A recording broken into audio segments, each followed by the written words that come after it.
사람은 혼자서는 결코 살 수 없는 존재입니다. 유명한 철학자 아리스토텔레스는 인간은 사회적 동물이라는 말을 남겼습니다. 한문으로 사람 인자를 자세히 보시면 두 사람이 서로 기대어 있는 모습을 형상화했다라고 하는 것입니다. 우리 인간은 서로 기대면서 서로 기대며 살아갈 수밖에 없는 존재인 것입니다. 독불장군은 없습니다. 우리는 반드시 누군가의 도움과 협력이 필요합니다. 가족의 도움이 필요합니다. 친척의 도움이 필요합니다. 그리고 좋은 선생님의 도움이 필요하고 좋은 목회자의 도움이 필요합니다. 그런데 또 중요한 것은 우리가 좋은 친구를 만나야 한다라고 하는 것입니다.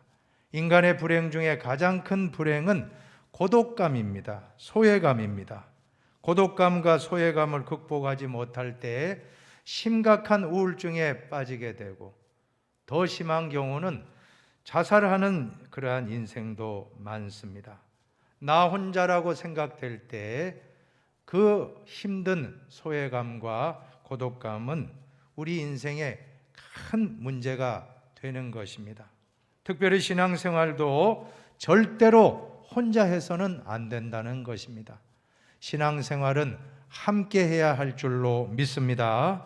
엘리야 선지자와 같이 위대한 종도 850명과 대결하여 바알 아세라 선지자와 이겼습니다. 그러나 곧바로 그가 침체에 빠지는데 뭐라고 했습니까? 하나님께 말씀하기를 나만 홀로 남았나이다. 나만 홀로 남았나이다.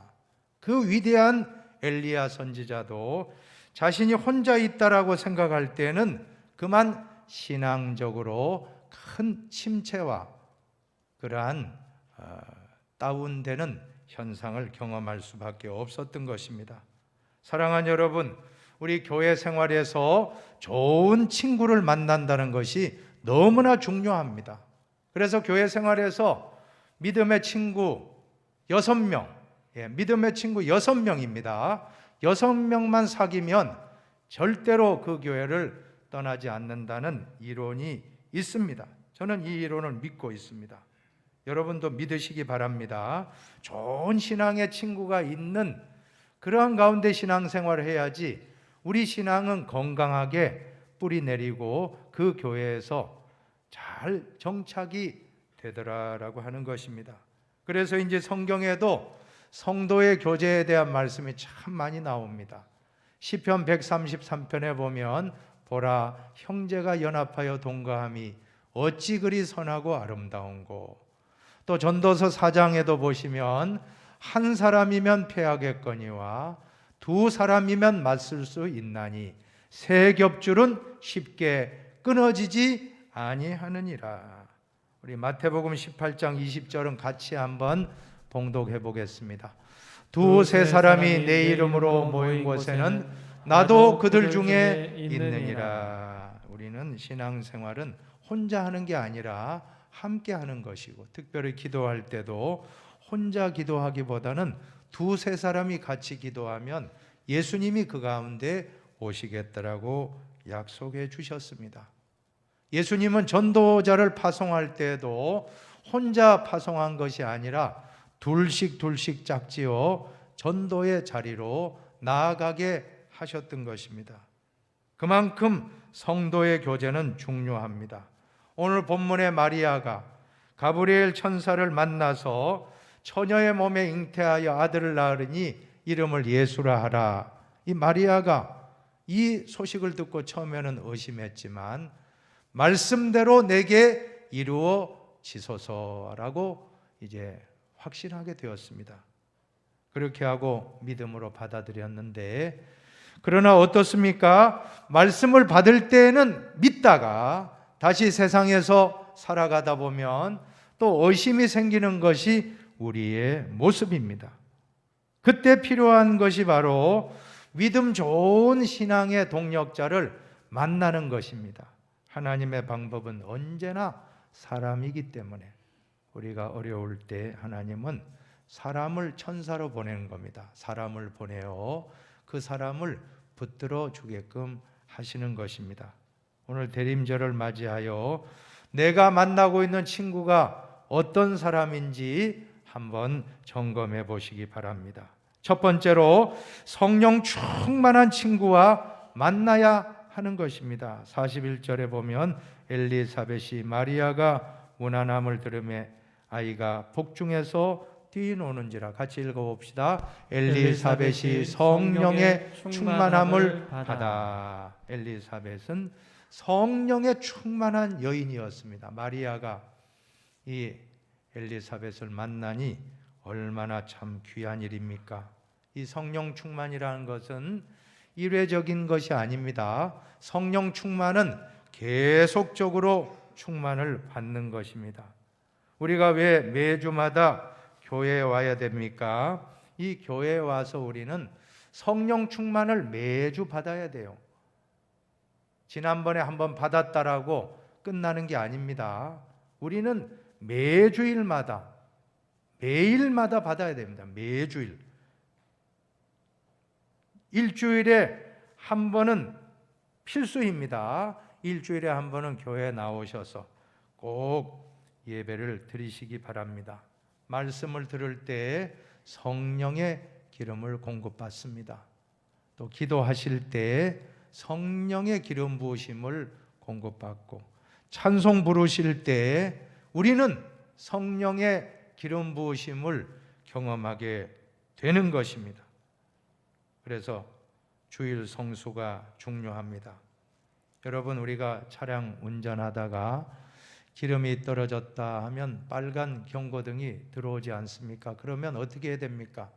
빨리 주유소에 가서 기름을 넣는 것 똑같습니다. 우리 신앙인은 이 교회가 영적인 주유소와 같습니다. 우리의 성령을 기름 부어 주시는, 주유해 주시는 공급원이 바로 교회입니다. 오늘 우리가 주일을 빠지면 한 주 빠지고 두 주 빠지고 그러면 하나님이 경고등을, 빨간불을, 신호를 보내십니다. 야, 빨리 교회 가야지. 너 기름이 지금 바닥났어. 빨리 가서 말씀, 기도, 찬송을 공급받아야 돼. 빨리 가라고 하는데, 그래도 우리가 세상 일에 바빠서 안 가면 어떻게 됩니까? 그러면 덜커덕 차량이 서는 것과 같이 우리는 큰 어려움을 겪게 되는 것입니다. 그러면 보험회사에 전화하면 직원이 와서 딱 그 주유소까지 갈 만큼 기름을 공급해 주면 우리가 다시 차량 운행을 하고 기름을 넣고 재개하지 않습니까? 똑같은 원리예요. 그럼 우리 목사님들이 신방을 찾아가서 그곳에 가서 예배드리고 말씀, 기도, 찬양을 공급하면 그 영혼이 살아납니다. 그리고 다시금 신앙생활을 잘하게 되고 성령의 역사가 충만하게 되는 것입니다. 베드로전서 4장 11절에 보면 누가 봉사하려면 하나님이 공급하시는 힘으로 하는 것 같이 하라. 사랑하는 여러분, 오늘 우리는 성령의 공급을 받고 봉사해야 될 줄로 믿습니다. 봉사만 하고 성령의 기름을 공급받지 아니하면, 기름이 떨어지면 어떤 현상이 나타납니까? 힘듭니다. 지쳤습니다. 못하겠습니다. 상처받았습니다. 이게 빨간불이 들어온 거예요. 아니면 제자리에 운행할 수 없게 차가 멈춰 선 것입니다. 그러면 빨리 가서 성령의 기름을 공급해 준 우린 다시 일어납니다. 다시금 우리 힘을 얻고 주님을 위하여 예배하고 찬송하고 봉사하는 하나님의 사람이 되는 것입니다. 그런데 성령 충만을 받는 좋은 비결이 있습니다. 그것은 다름이 아니고 성령 충만한 사람과 만나서 교제하는 것입니다. 오늘 우리가 누구를 만나고 있습니까? 술꾼을 만나면 술꾼이 되고, 노름꾼을 만나면 노름꾼이 되고, 주식 투자하는 분 만나면 주식의 전문가가 될 것입니다. 부동산에 관심이 있는 분 만나면 항상 대화의 내용이 땅이고, 돈에 관심이 많은 사람 만나면 돈 이야기만 하다가 끝나는 것입니다. 오늘 그런데 우리는 다른 사람이 아니라 성령 충만한 사람을 만나시기 바랍니다. 성령 충만한 사람을 만나면 나도 모르는 사이 성령 충만을 받게 되는 것입니다. 우리는 지난 3년여 가까이 코로나의 환난 기간에 우리 영적인 큰 침체를 우리는 경험하고 있습니다. 성령의 갈급함을 누구나 지금 많이 가지고 계신 줄로 압니다. 그러나 여러분, 환경을 탓하지 마시고 코로나를 탓하지 마시고 주 앞에 나오시기를 바랍니다. 가능하면 현장 예배를 회복하시기를 바랍니다. 예배는 현장에 나오는 그 시간부터 예배가 시작되는 것입니다. 예배 드리는 가운데 또 성령 충만이 임하고, 예배 후에 식사하고 교제하는 가운데 또 성령이 임할 줄로 믿습니다. 또한 기도할 때 성령 충만한 분과 함께 같이 기도하다 보면 나도 모르게 성령 충만을 받게 되는 것을 경험하지 않습니까? 오늘 본문의 마리아도 성령 충만한 여인 엘리사벳을 만나 석 달 동안 교제하다가 이 마리아가 성령 충만을 받게 되었던 것입니다. 얼마나 귀합니까? 어떻게 알 수 있어요? 오늘 이 마리아와 엘리사벳이 성령 충만하다는 거, 그 증거가 무엇입니까? 여러분, 성령 충만하면 목에 힘주고 쉰소리 내고 그런 게 아니에요. 성령 충만한 것은 기쁨입니다. 오늘 성경에 보면 47절을 보세요. 내 마음이 하나님 내 구주를 기뻐하였다. 또 44절은 같이 보시겠습니다. 아이가 복중에서 기쁨으로 뛰놀았도다. 성령 충만한 사람을 만나면 이상하게도 기쁨이 막 생기는 겁니다. 그러나 육신에 가득 찬 사람 만나서 돈 이야기, 땅 이야기, 무슨 주식, 무슨 어떤 거 코인, 또 정치 이야기 아무리 해봐도요 참 만족은 없어요. 그리고 헤어질 때 보면 참 허탈합니다. 허무합니다. 헛되고 헛되며 헛되고 헛되다 하는 전도서의 말씀과 똑같습니다. 로마서 8장 6절에 해답이 있지 않습니까? 육신의 생각은 사망이요 영의 생각은 생명과 평안이니라. 할렐루야. 세상적인 이야기 잔뜩 하고 나면 참 허무합니다. 그러나 성령 충만한 사람 만나서 같이 신앙 대화 나누면 그렇게 기쁘고 좋은 것입니다. 우리 모든 흰돌 성도님들은 이 대림절에 내가 만나야 될 사람은 성령 충만한 사람을 만나시기를 바랍니다. 이제 두 번째로 믿음이 충만한 친구와 만나야 한다는 것입니다. 45절을 같이 봉독합니다. 45절입니다. 주께서 하신 말씀이 반드시 이루어지리라고 믿은 그 여자에게 복이 있도다. 아멘. 오늘 본문을 보시면요, 이 엘리사벳이 지금 하는 말도 믿음의 말이고, 또 지난 시간에 우리가 배웠던 마리아도 뭐라고 했습니까? 주께서 말씀하신 대로 내게 이루어지기를 바랍니다. 그렇게 했는데 오늘 엘리사벳은 그 마리아와 똑같이 말씀하신 대로 이루어지리라고 믿는 그 여자에게는 복이 있도다라고 똑같은 믿음이에요. 엘리사벳도 믿음의 사람이고 또 마리아도 믿음의 사람이 같이 만나서 대화 나누니까 흔히들 이심전심이라고 하지 않습니까? 마음이 통하니까 서로 대화가 통하고 서로 말씀이 통하고 서로 영이 통하니까 시간 가는 줄 모르고, 만약에 마리아와 엘리사벳이 통하지 않았다면 석 달 아니라 3일 아니라 3시간도 아니 3분도 같이 있기 어렵습니다. 그러나 서로가 믿음이 통하니까 석 달 동안 함께 숙식하며 대화 나누고 기도하고 태교 나누며, 한 사람은 세례 요한을 태교하고 한 사람은 예수 그리스도를 태교하는 놀라운 축복된 여인들이 될 수 있었던 것입니다. 참 저도 지금 생각해 보면 제가 신앙생활 할 때 참 모태신앙으로 자랐습니다만 제가 불붙은 것은 대학교 때 청년회장 하면서 정말 봉사하고 참 많은 간증이 있습니다. 그때 저 앞에 회장을 했던 나보다 한 5살 많은 형님이 계신데 지금 일본 선교사로 가셨는데 그 형님과 또 그 형님의 친구와 또 제가 삼총사가 되어서 나이는 제가 어리지만 신앙 대화하는 게 그렇게 좋아요. 밤새워서 대화 나누고 여러 가지 토론도 하고 그때 제 신앙이 정말 급성장했다 하는 것을 고백하는 것입니다. 사랑하는 여러분, 신앙의 교제가 얼마나 중요합니까? 꼭 믿음 좋은 선배, 믿음 좋은 친구 다 만나시기를 축복합니다. 철이 철을 날카롭게 하는 것 같이 사람이 그의 친구의 얼굴을 빛나게 한다고 했습니다.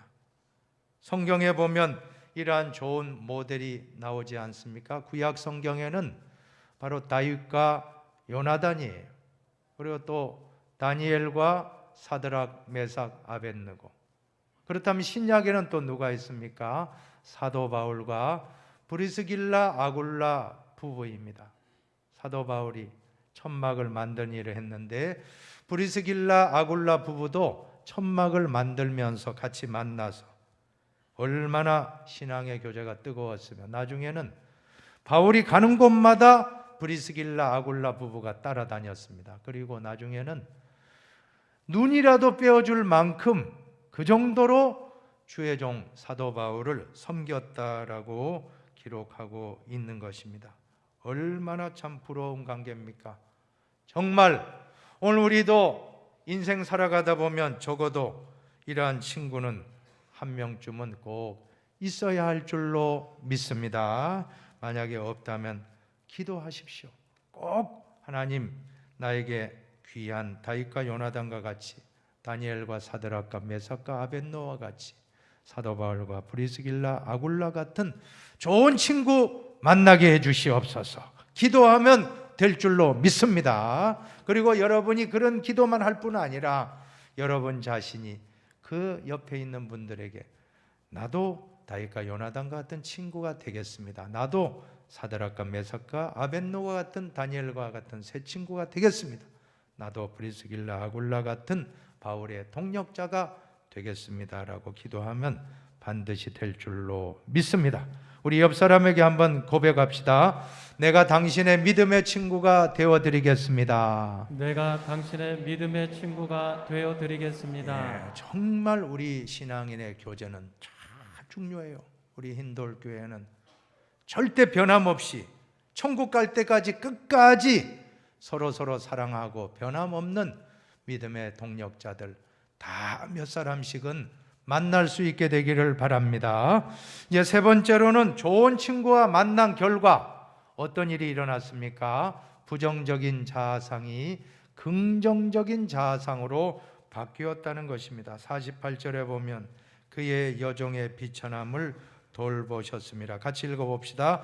보라 이제 우러는 만세의 날을 복이 있다 일컬으리로다. 마리아가 성령 충만한 엘리사벳, 믿음이 충만한 말씀대로 믿는 순수한 믿음의 엘리사벳을 만나서 교제하는 가운데 이 마리아의 자아가 바뀌어졌어요. 어떻게 바뀌었습니까? 자신을 비천한 자라고 부정적으로 생각하던 자아상에서 만세에 내가 복받는 자라는 긍정적인 자아상으로 변화되었던 것입니다. 우리는 IQ와 함께 EQ가 참 중요해요. 여러분 살아가다 보면 IQ가 뭡니까? 지능지수. 이 지능지수는 사실 타고나기 때문에 부모님으로부터 유전인자를 받기 때문에 참 이거 IQ가 나쁜 사람이 좋아진다는 건 쉽지는 않아요. 그러나 EQ는 뭡니까? 감성지수입니다. 한번 따라합시다. 감성지수. 예, 정서지수라고도 하는데 이 EQ는 후천적입니다. 우리가 노력하는 데 따라서 얼마든지 바뀔 수가 있습니다. EQ라는 것은 우리의 자존감과도 연결이 되는데 우리가 EQ가 떨어지면 자존감이 떨어지면 어떻게 됩니까? 사람이 사나워지는 거예요. 참을성이 없고 또 사람이 얼굴이 어둡습니다. 항상 우울합니다. 그리고 인간관계가 형성되지를 못합니다. 또 화를 잘 내요. 자꾸 분노하고 자존감이 떨어지면 화를 내고 분노하고 또 그렇게 함으로써 가정이 파괴되고 관계가 파괴되고 친구 관계도 파괴되고 교우 관계도 파괴됩니다.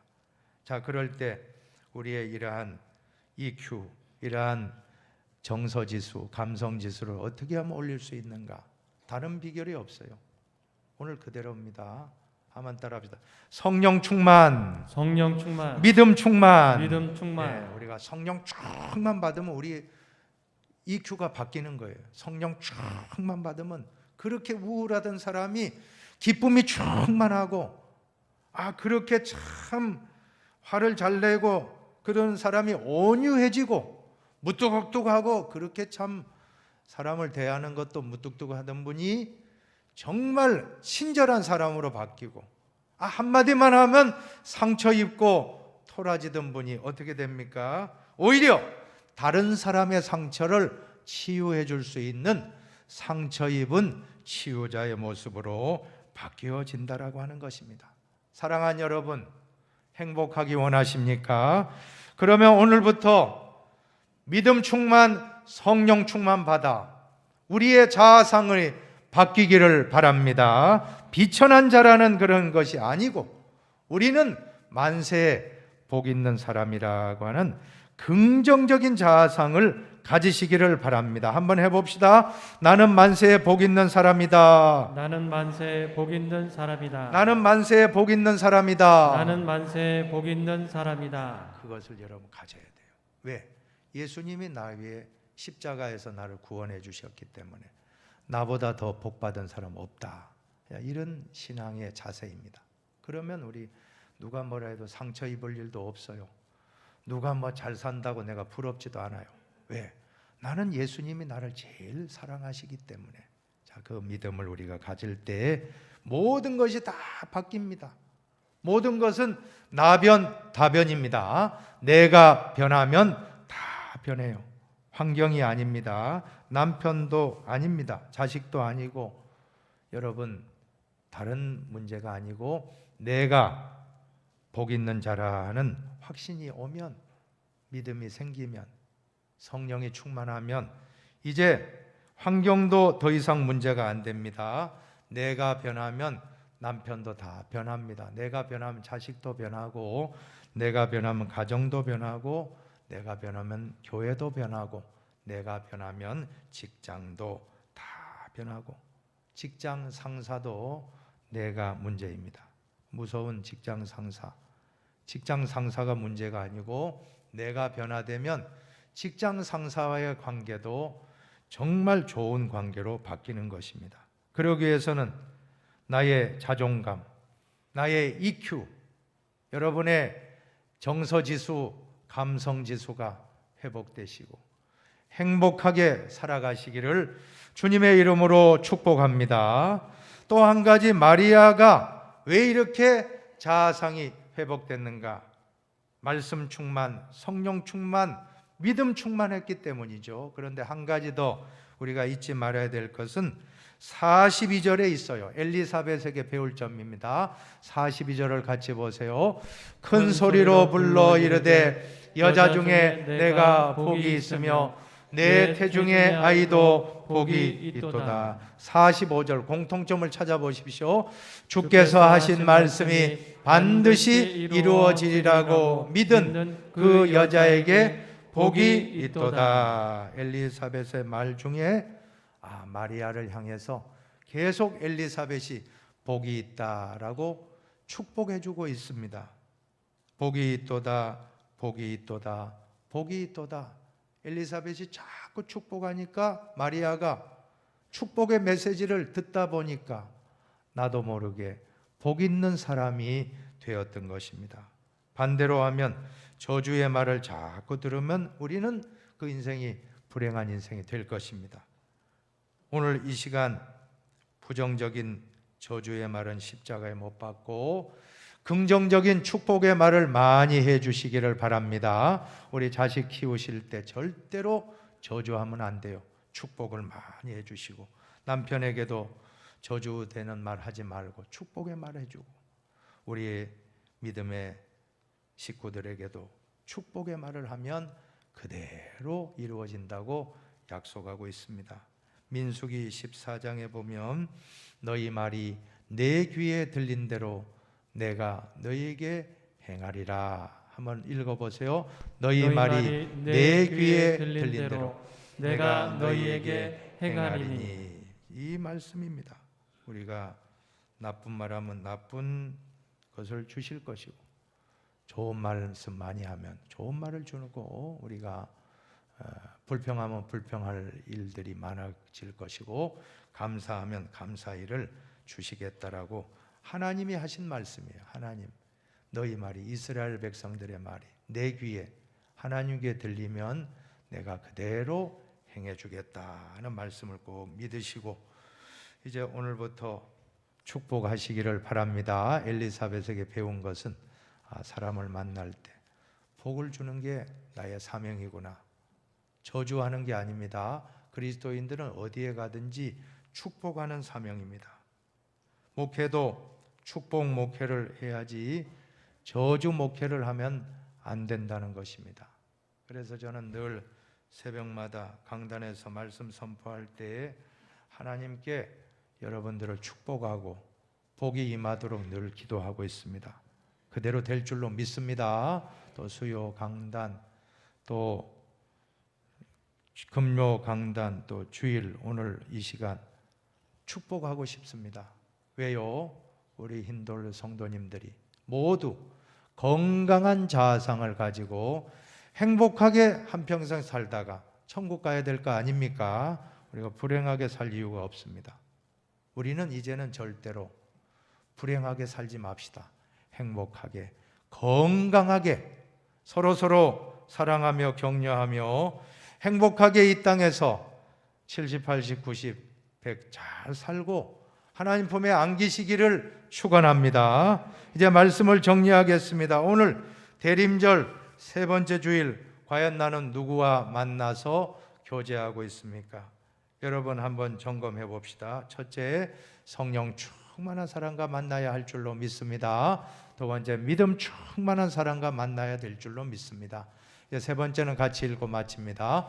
성령 충만, 믿음 충만한 사람과 교제하는 가운데 나의 부정적인 자아상을 십자가에 못 박고 긍정적인 자아상을 회복하고 축복의 통로로 쓰임 받읍시다. 기도하겠습니다.